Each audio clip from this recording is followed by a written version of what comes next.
மச்சம் ஒன்ன பார்த்து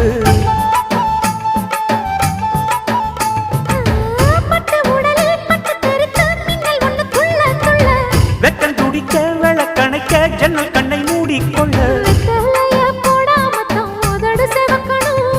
10 நாள் கழிச்சு தாண்டி கதவை திறக்கணும்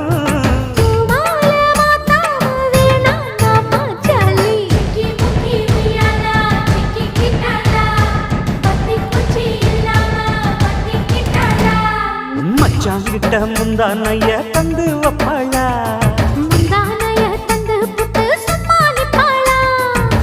பல நாள் பசி இருக்கு விருந்து வப்பாளா